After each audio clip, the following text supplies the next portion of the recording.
शनिवार के दिन जो पीपल के वृक्ष में सरसों के तेल का दीप लगाता है उसको शनि कभी परेशान नहीं करता। एक बात हमेशा ध्यान रखिएगा, मान लो अगर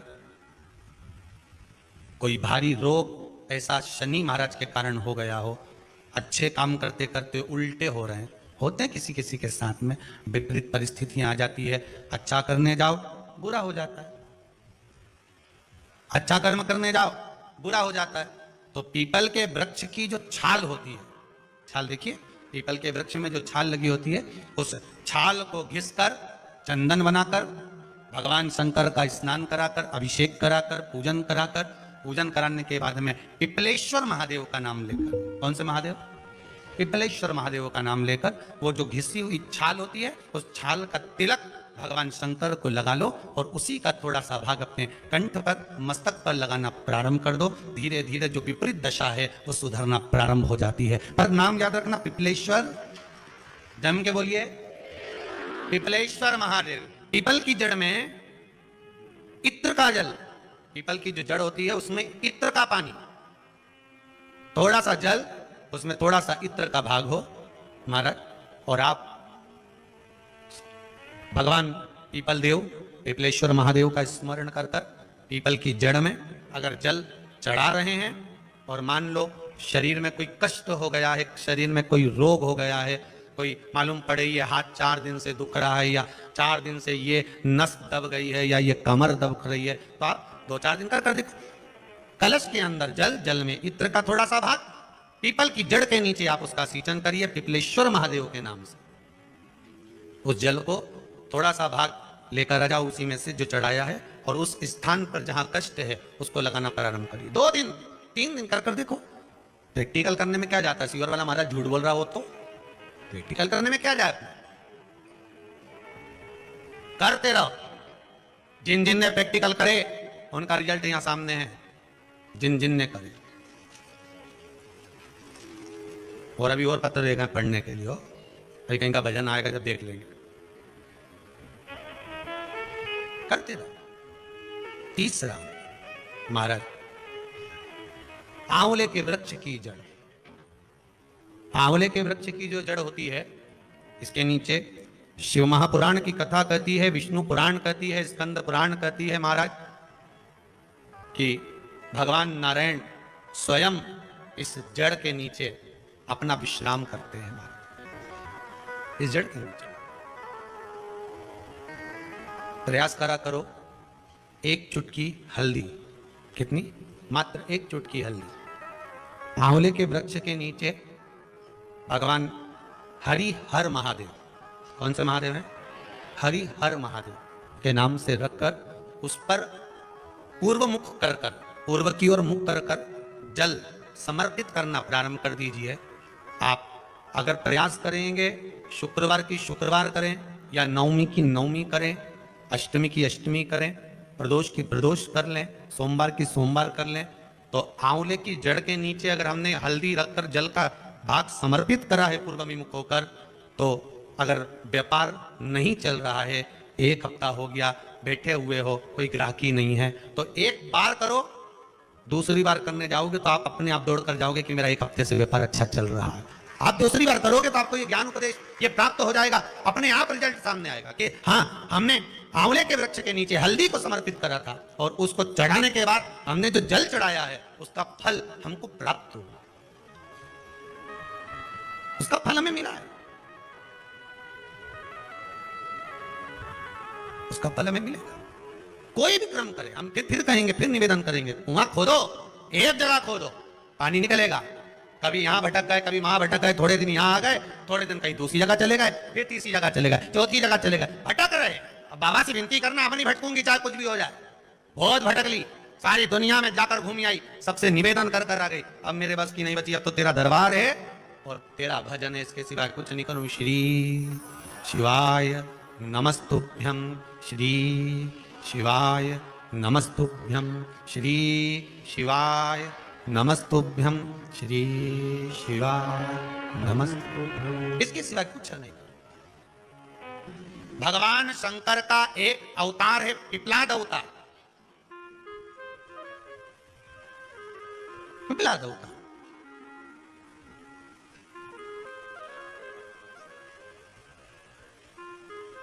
जब दधीचि ऋषि की अस्थियां चली गई, उनकी धर्मपत्नी सुभाष ने देखा मेरे पति को मार दिया गया, मेरे पति की अस्थियां ले गए राक्षसों का संहार करने के लिए, उनकी अस्थियां लेकर चले गए, मेरा पति चले गया। सुभाष गर्व से थी, मरना चाहती थी, प्राण छोड़ना चाहती थी। शिव जी ने देखा ये तो अग्नि के ऊपर चढ़कर अपनी देह त्याग रही है।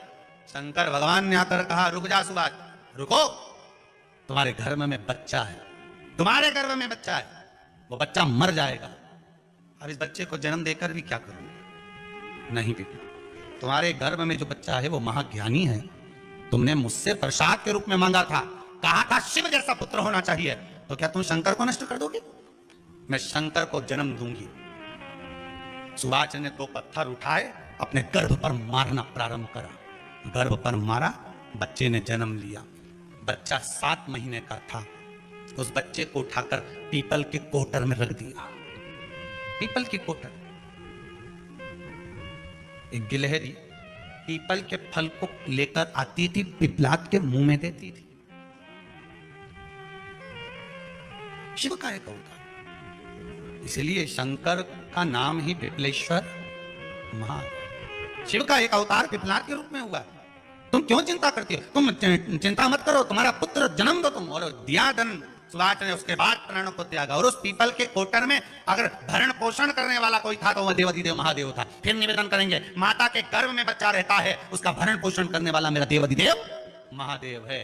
अगर जन्म उसने दिया है तो मृत्यु भी वो देगा। अगर तुमको कुछ ज्ञान दिया है तो अच्छी जगह पर भी वही पहुंचाएगा। आप जो अभिलाषा लेकर आते हैं, बच्चे कहते हैं हमारी नौकरी नहीं है, सर्विस नहीं है, मैं हम इस कॉलेज में पढ़ना चाहते हैं, इस जगह जाना चाहते हैं, हम इस पद पर जाना चाहते हैं, बस इतना याद रखना, तुम्हारा भाग्य बुरा नहीं होता। कभी भी याद रखना, संसार में जिसको भगवान ने जन्म दिया उसकी किस्मत कभी बेकार नहीं हो सकती। अगर भगवान तुम्हारी किस्मत बेकार होती तो जानवर बनाकर पैदा करता, इंसान बनाकर नहीं। किस्मत अच्छी थी इसलिए इंसान बनकर पैदा, जानवर बनाकर पैदा नहीं करा। अगर तुम्हारी किस्मत अच्छी थी इसलिए मनुष्य बनकर पैदा हुए हो, इंसान बनकर पैदा हुए हो, मानव बनकर पैदा हुए हो।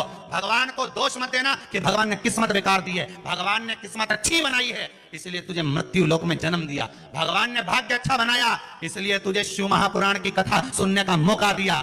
नहीं तो भाग्य में नहीं होती तो कहां से मिल जाती? किस्मत अच्छी है तो भगवान नौकरी भी लगाएगा, धंधा भी करवाएगा, सर्विस भी कराएगा, विवाह भी करेगा, शादी भी करेगा, मकान भी बनाएगा, जायदाद भी देगा, संतान भी देगा। उसने दिया है पेट तो भरेगा वही। हम काय को अपने माथे पर ले? मैंने इतनी पढ़ाई कर ली, मैं इंजीनियर हो गया, मैं ये बन गया, मैंने तो ये कर लिया, उसके बाद भी मैं घर में बैठा हूं, मेरा छोरा घर में बैठा, इतना पढ़ने के बाद बैठा। जन्म उसने दिया है, भाग्य उसका है, किस्मत उसकी है, तो कहो उसको कि शंकर का भजन कर, मंथन करे, मक्खन निकलेगा और घी भी जरूर बनेगा। हारना मती। जब तेरे 3.5 करोड़ बार गिनती मत करना, गिनती वो करेगा। तू तो भज, तू कुबेरेश्वर का स्मरण कर, तू महाकाल का स्मरण कर, तू काशी विश्वनाथ का स्मरण कर, तू महाकाल राजा का स्मरण करके तो देख। शिव का भजन कर, 1 लोटा पानी ले जाकर रोज चढ़ा शंकर जी के मंदिर में जा। शिव से भजन करने में क्या देरी? नहीं जा सकता शिव मंदिर में जाने में? बच्चों को अगर शर्म आती हो तो बेलपत्री के पेड़ के नीचे पानी चढ़ाया, वो भी नहीं कर सकता तो पीपल के पेड़ के नीचे चढ़ाया, वो भी नहीं कर सकता तो आंवले के पेड़ के नीचे चढ़ाया। पर कहीं जुड़ तो सरी, एक बार साध तो सही, पकड़ने का प्रयास तो करो परमात्मा। तुम भगवान को एक बार पकड़ लो फिर परमात्मा नहीं छोड़ता। पूतना ने एक बार गोदी में लेके दूध पिलाया था, बाद में पूतना कह रही थी छोड़ दे छोड़ दे छोड़ दे, आकाश में उड़ गई, छोड़ दे छोड़ दे। भगवान के आई काय को मौसी, काय को आई और आई है तो दूध पिलाया है तो फर्ज तो अदा करूंगा, ऐसे थोड़ी छोड़ दूंगा। तुम भगवान को 1 लोटा पानी चढ़ा दोगे, भगवान को दूध चढ़ा दोगे तो भगवान ऐसे ही छोड़ देगा क्या? पकड़ लेगा, छोड़ेगा ही नहीं। फिर तुम कहोगे भगवान छोड़ दे, भगवान छोड़ दे। कौन से देव? वो बाल्टी में हर शनिवार को आते हैं आपके यहाँ। कौन से? शनि देव। उनने क्या करा था? भगवान सूर्य नारायण ने अपने सारे पुत्रों को देखा, सारे पुत्रों को, तो सारे पुत्रों को देखकर आज मेरे सूर्य नारायण भगवान बड़े सुखी हुए, बड़े प्रसन्न।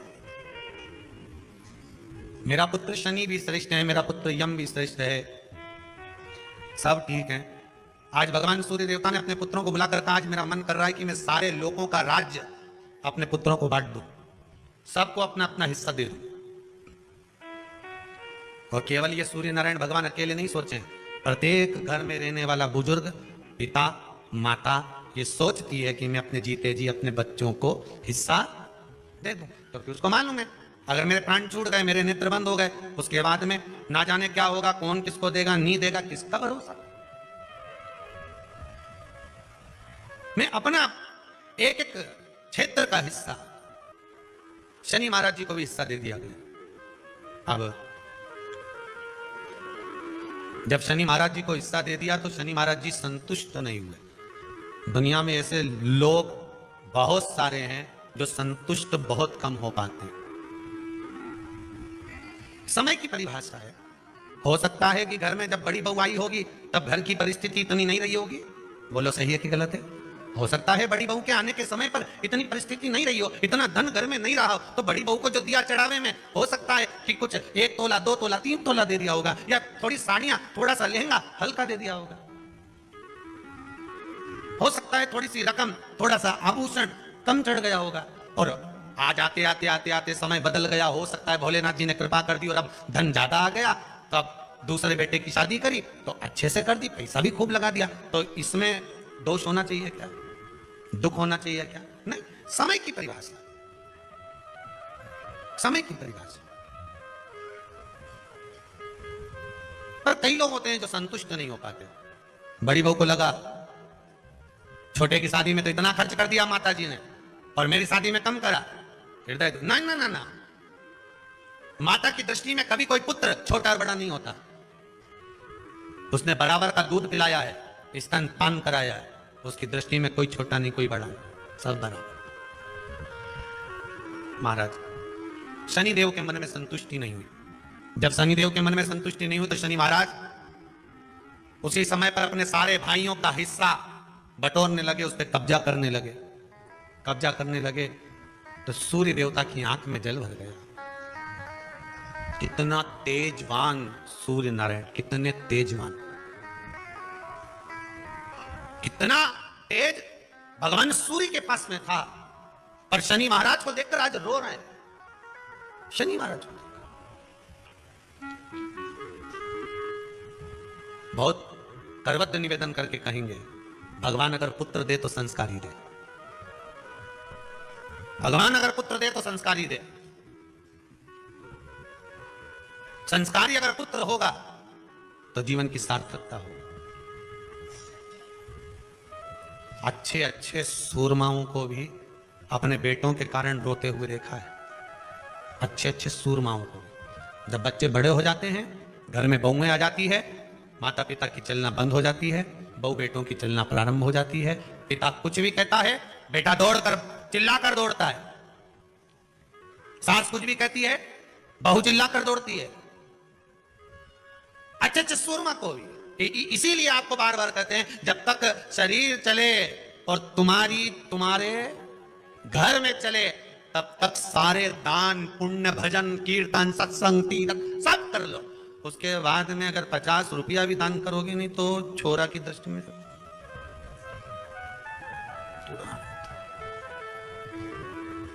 तुरंत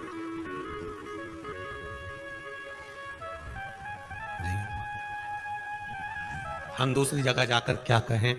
यहीं कुबेरेश्वर धाम में भी देखने को मिलता है, बेटे अपनी बूढ़ी बूढ़ी माओं को जब दर्शन के लिए, माँ नहीं मानती, हमें तो जाना है कुबेरेश्वर धाम, हमें तो जाना, जिद पकड़ लेती हैं, लेकर आती हैं। और माँ उनसे कहती है, ला रे दे दे 50 रुपए दे दे। तो छोरा उन आखिरी में माँ का जब अपमान होते हुए बार बार देखते हैं तो हम भी हाथ जोड़कर कह देते, मत मांग, जाओ। बाबा कुबेरेश्वर भंडारी है, देना और नहीं देना तो आपके हाथ में है, पर मेरा बाबा कभी नहीं सोचता कि मुझे इसको देना है कि नहीं देना। यहाँ तो जिसका पांव आ गया, जो इस गेट से अंदर प्रवेश कर गया, कंकर के संकर से मिल गया, और जो दिल में लेकर आया है बाबा 3 महीने में तो वापिस बुला ही लेता है। क्या देना और लेना मूल नहीं है। शमी की जो पत्ती होती है,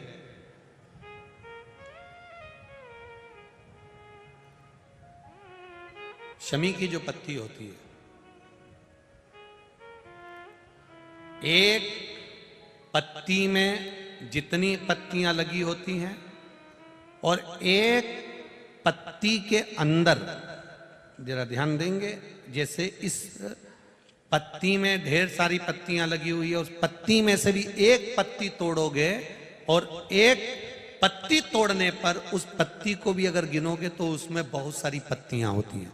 आज प्रयास करना, अगर कहीं आपको शमी की पत्ती मिले तो जैसे ये पत्ती, इस पत्ती को तोड़ा गया, इस पत्ती में से एक पत्ती निकाली गई और एक पत्ती निकालकर आप धीरे से रखना, और उसमें भी बारीक बारीक बारीक बारीक बारीक बारीक बहुत सारी पत्तियां नजर आती हैं। शिव महापुराण की कथा कहती है, जो सोमवार की अष्टमी हो या प्रदोष का व्रत हो या 12 महीने की शिवरात्रि हो या किसी भी दिन प्रदोष काल के अंतर्गत शंकर भगवान को एक शमी का पत्ता कोई भूलवश भी समर्पित कर देता है, तो जितनी एक पत्ती में पत्तियां होती है और उस पत्ती के अंदर भी एक पत्ती को तोड़ने के बाद जितनी पत्तियां होती है, उतने जन्म मृत्यु लोक में मनुष्य के नहीं होते। 84 लाख योनियों में से वो योनियां कट जाती हैं और देव योनि प्राप्त हो जाती है। एक शमी पत्र की इतनी महत्वता है, एक शमी पत्र। माता प्रसूति के गर्भ से जो बच्चे जन्म ले रहे हैं वो भगवत भजन वाले, क्योंकि माता प्रसूति की एक आदत, रोज माता प्रसूति एक काम बड़ा विचित्र करती थी। क्या करती थी? पीपल के पेड़ के नीचे जाना और उस पीपल के वृक्ष के नीचे जाकर चींटियों को दाना देना, चींटियों को भाग देना और साथ में जल का सींचन कर कराना। ये माता प्रसूति का नियम था पूर्व से। अच्छा, कई लोग कहते हैं महाराज जी आप हमेशा पीपल के पेड़ की पूजन, कहीं समी के पेड़ की पूजन, कहीं बेलपत्री के पेड़ की पूजन, कहीं ना कहीं आप पूजन का विधान बताते रहते हो। ये पूजन का विधान अगर हम पढ़ें तो किस पुस्तक में पढ़ें? तो भैया स्कंद पुराण में से निकाल लो, सारी पुस्तकों का भाव मिल जाएगा आपको।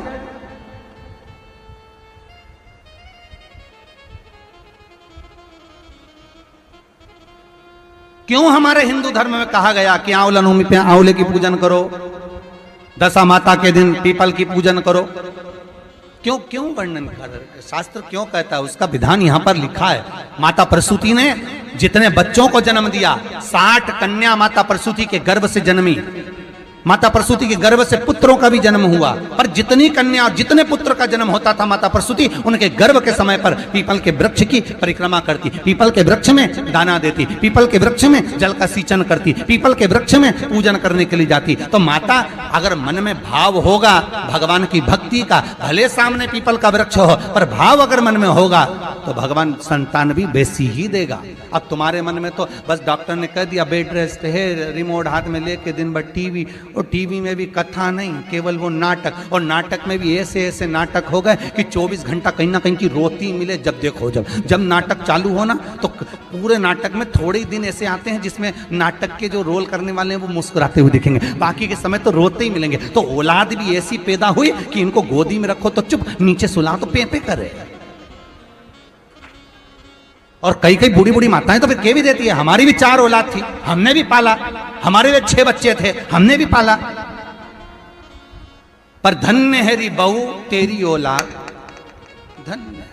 कई कई माताएं कह देती है अपनी अपनी बहुओं से, और बहुओं को बड़ा बुरा लगता है कि बताओ हमारी सास ने कैसी बात कर दी। तो देखो एक सास के 5-5, 6-6, 7-7, 8-8 बच्चे होते थे, 4-4 बच्चे होते थे, सबका पालन करती थी, सबका देखती, ध्यान रखती, अकेली, सारे बच्चों का दूध देना, उनके वस्त्र चेंज करना, बदलना, भोजन देना, ये करना। बूढ़ी बूढ़ी माताओं पर जब पूछो तो सही। और आज के जमाने में ले दे के तो 2 औलाद और किसी किसी की तो 1 ही, और वो भी ऐसी गजब। भगवान भगवान भगवान, हे द्वारकानाथ, सास भी सोचे अनोखी पैदा करी इसी ने। सास भी देवी देवता धोख लगाने जाए तो सबसे पहले सिर पे पल्लू लेके जय हो मेरी शीतला माता, गजब की पैदा करी। औलाद तो इसी ने पैदा करी, बाकी के सब ने तो यूं ही करी, इसी की हुई। तुम मन का धन कर सकते हो, पर इस भूमि के प्रमाण को फिर निवेदन करूंगा, हम तो नहीं जानते बाबा क्या दे रहा है, पर आप लोगों का भाव अगर शुद्ध है तो जितने आप लोग आए हो ना, सब एक दूसरे का नंबर भले फोन लगाकर पूछ लेना कि 3 महीने में तू जा रही है क्या, तो कह दे कि हाँ मेरी तैयारी है जाने की। बाबा कृपा कर देता। आप जिनके साथ में आए हो, आपकी गाड़ी में जो लोग आए हैं, 8 लोग आए हैं, तो 8 में से 5 की तैयारी रहेगी वापिस आने की। सबकी तो नहीं कर सकता हूं, क्योंकि दिल भी तो होना चाहिए, मन भी तो होना चाहिए, विश्वास। हो सकता है गाड़ी में 8 लोग आए तो उसमें से 2-3 का मन नहीं होगा, चलो सब जा रहे हैं तो अपन भी चलो। देखे तो सर आखिर में नोटंकी चल रही है, लोगों के शब्द होते हैं, नौटंकी का चल रही है, अपन देखे तो चलिए। तो जिसका जैसा भाव होगा वैसे मिलता है। मेरे भगवान कृष्ण जब मथुरा में पहुंचे थे, कंस को काल दिख रहा था, देवकी मैया को लाल दिख रहा था, अक्रूर जी को भगवान दिख रहे थे, सबकी भावना थी, गोपियों को कृष्ण दिख रहे थे। जिसकी जैसी नियत भगवान वैसा नजर आ रहा। आप जिस भाव से आए हो, इसलिए कह रहा हूं गाड़ी में 8 लोग हैं तो 8 में से 5 की तैयारी कर लेना, 3 महीने बाद वापिस आना है। अगर 10 लोग आए हो तो 8 की तैयारी कर लेना, वापिस आना ही पड़ेगा। अगर 4 आए हो तो 2 की तैयारी कर लेना, आना ही पड़ेगा। और 2 आए हो तो उसमें 1 की तैयारी करो कि बाबा बुलाएगा जरूर। यहां इस भूमि का प्रताप है, आना और भाव लेकर